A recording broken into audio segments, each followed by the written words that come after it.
As Mark said, my name's Iain Lopata. I'm a co-founder of a company called Aerial Metrics that focuses on working with public safety agencies across the country and in fact around the world on adopting SUAS and photogrammetry for crash investigation and reconstruction.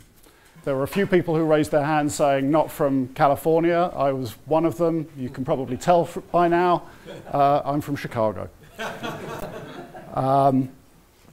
The first question you might ask is why crash investigation? There are a host of reasons for adopting this technology in public safety agencies, federal, state, and local. So why such a narrow focus? And there are really two driving forces behind that. The first is a question of frequency.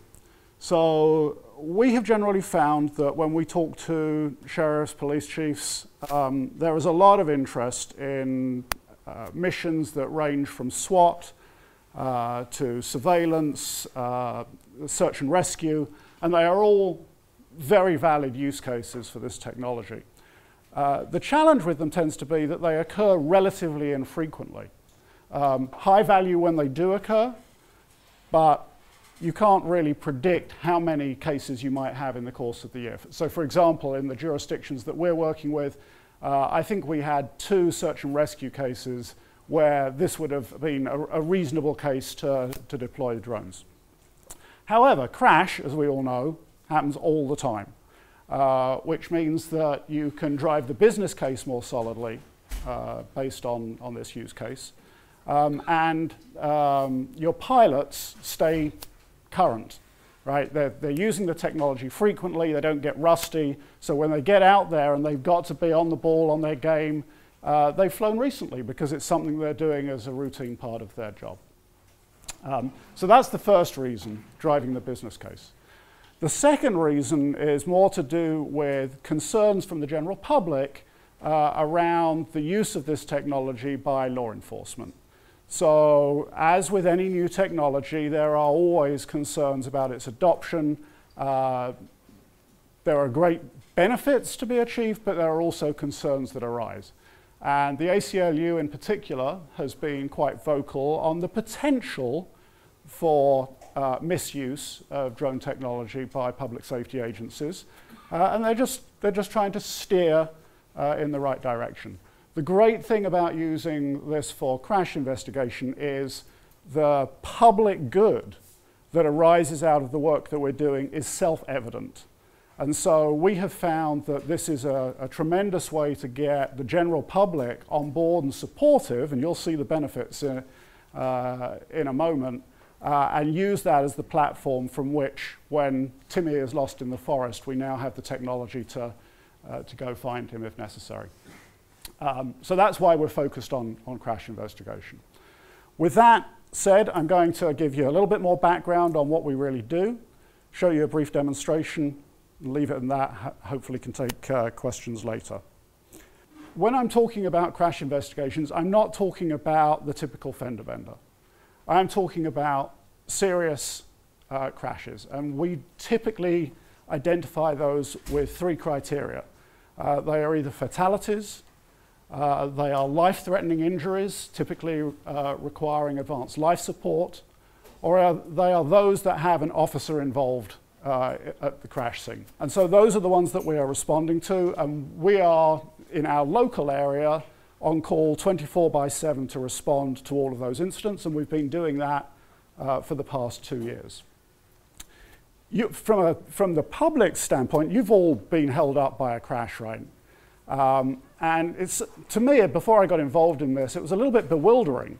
The road is closed for 4, 5, 6 hours, and yet you would imagine that the victims, or those who've needed to be taken for treatment, have been whisked away a great deal more quickly than that. So what's really going on behind those cones and barriers? Well, it's measurement, and it's a measurement of the roadway, of the evidence, the resting place of vehicles, skid marks, and the like. And the reason that that is done for these serious accident scenes is really threefold. First of all, it's for criminal prosecution. Second, it's to gather data that can hopefully improve the safety of our highways and correct both local problems that might have been contributory to the crash, as well as to spot broader trends. And then finally, often this data is used in insurance matters, civil cases, and the like. So if you look at this from a simple financial standpoint, the National Highway Traffic Safety Administration has said that there's about $200 million of benefit just from being able to relieve congestion around these scenes, and that's just around fatal scenes. But the broader benefits are much greater, probably 10x that in terms of savings to the departments that are responding, in terms of time savings and manpower savings. And the value in terms of the better evidence is even greater than that. So we've had multiple cases where the evidence that we've captured by using SUAS and aerial photogrammetry has actually changed the outcome and the attribution of fault in these scenes. We've had one case where a 19-year-old most likely would have ended up in jail when they should not have done. And it was the evidence captured with the SUAS that changed that outcome for him and undoubtedly the course of his life for the next many years.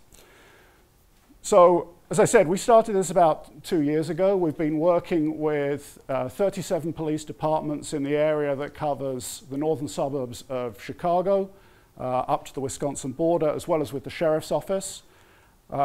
We started on a sort of experimental basis, then we ran in parallel for about 18 months because it was critically important to us that we knew that this worked reliably, that we had the accuracy and precision that we needed, that it would hold up in court, that we could operate in a wide range of different conditions. So we used both their old technology and the new in parallel, comparing data and results for a long period of time. And we are now at the point where we have dramatically scaled back the way they use their old surveying equipment, and we're relying primarily on the SUAS, and the old technology is our backup. So that hopefully gives you a sense of why we're doing this. When we started, we had anticipated that we would be able to fly in daylight, good weather conditions. But we've taken a philosophy that we want to push the envelope where we possibly can. And I can say that over 60 real-world crash scenes, in pretty harsh conditions in Chicago sometimes, we have not had one yet that we weren't able to capture the situation and record the data we needed. So we have flown with heavy tree cover. We've flown in and I'm talking about canopy down to maybe 15 feet and been able to deal with that. We've flown in temperatures down to -2 Fahrenheit, winds up to 30 knots, light rain. We've always been able to navigate around the worst of the rain. And perhaps the one that was most surprising to us was we're able to fly at night. Now, night, obviously, we need the appropriate waivers from the FAA to do that commercially, which we have. But the challenge is the photography going to work? And we've been able to do that both using just standalone night photography, as well as some interesting techniques combining day and night photography to give an even better view of the entire scene. So, for example, extending for lengths of the roadway that were not lit up by the emergency response team that were there on site. So you can see some of the tree cover situations close to buildings, wide range of different conditions. So I'm going to show you the sort of results that we're producing with our photogrammetry. This is a crash that took place about 2 months ago. It happened in the early hours of a Friday morning on a major arterial road heading into Chicago. So we had the potential for very serious congestion heading this way. It was 2 lanes in either direction. There was a secondary accident that occurred in the southbound lane, so we ended up with all lanes blocked as a result of this. Was looking like it was going to be the big news story of the day in the Chicagoland area. In fact, it still was, but that was for other reasons. So just to give you a rough sense of the scene, we had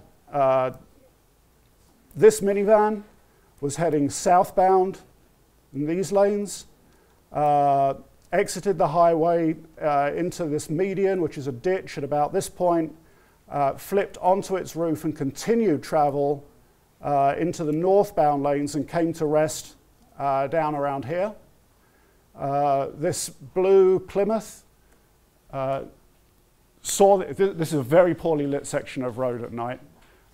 It spotted the vehicle in the roadway, pulled around it and stopped north of the vehicle that was on its roof, but still in this lane. And then this Mazda, not seeing either of the vehicles, plowed straight into both of them. Okay.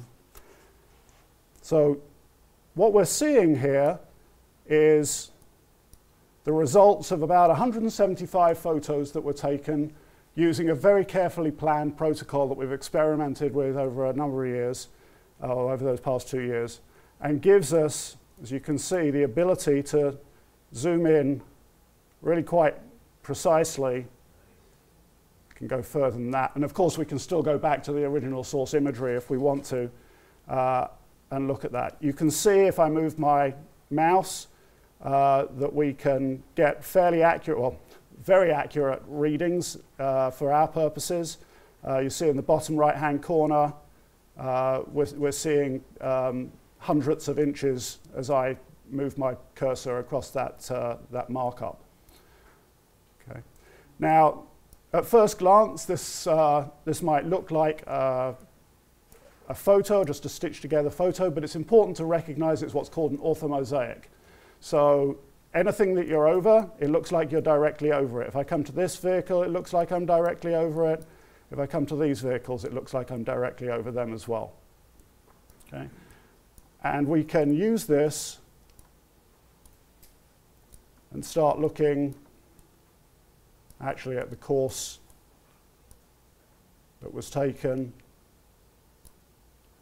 and follow the course, and we can create animations that go through all this. A lot more things that we can do. But if I want to measure the gouge here, I can do it in the software after the event instead of having to do it on scene at the time of the crash. And these cases can go on for a couple of years. You may not know on the day what's going to be an important measurement. You can still take those measurements later. Because we've been trying to prove this concept, we were quite careful with the measurements that we took as we were doing these tests in parallel.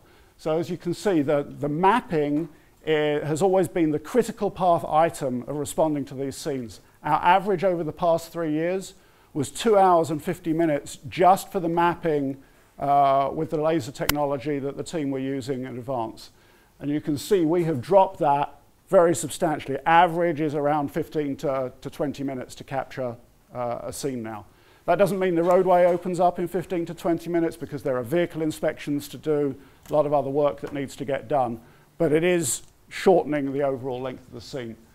You can see an uptick here happening in early 2017. That will come back down. It's much like the blip that you see at the beginning. This is as we have now trained all of the officers in the major crash assistance team and in the sheriff's office to use this technique, and they're now getting their feet wet doing it as we're supporting them. That's the quick overview. If you need to get in touch with me, the details are there. We are also partnered now with Northwestern University. They have an excellent Center for Public Safety, and we're teaching these techniques through Northwestern University as well. Yeah. What altitude were you flying to capture the photo? If I'd had longer, I would have shown you that, but the protocol typically is 100 feet over the broad scene, 50 feet along fog lines, 25 foot over evidence, and 25 foot obliques around vehicles, and then what we call end caps for signs and so on. But that gets tailored based on the specifics of the situation, night, power lines, all kinds of other things. We do not automate any of this because the environments are just too complex to just press a button and risk going. You want me to take questions? I don't know. There's bits out there. I will forget what I would want to ask. So, all right, okay. So there was one in the back? You're using LiDAR to get that accurate measurements you referred to? No, this is just photography.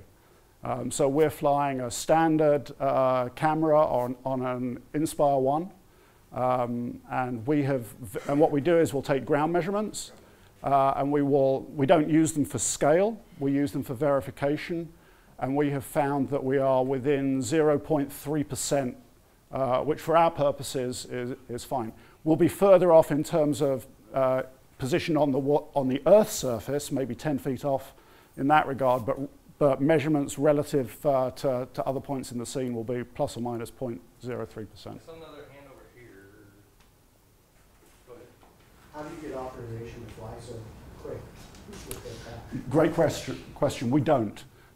So we have airspace authorization. We have 2 Class D airspaces in our jurisdiction.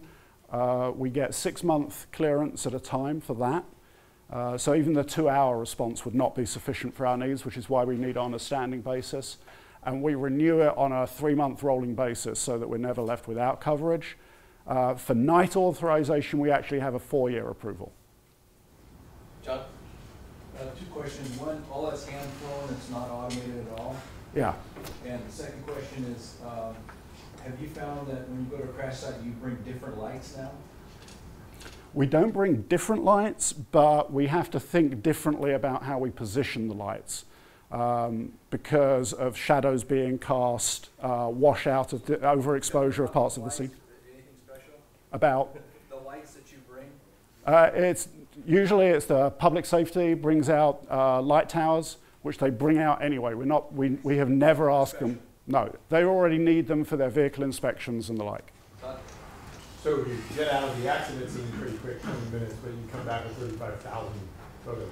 So how much of that data post-processing and product development is automated, and how much of it, how many man hours associated in that? So this scene, as an example, was 175 photos, so more manageable than 35,000. We have found that we've got a procedure set up that for most scenes it's 5 or 10 minutes of pressing buttons and then a couple of hours of post-processing. We will then spend time doing what we call a virtual survey. So we'll actually go through and do the digitization of the scene. That might take another hour. That's fairly typical. Now, for large departments, investing in the hardware, the software, the training to do all of that makes perfect sense.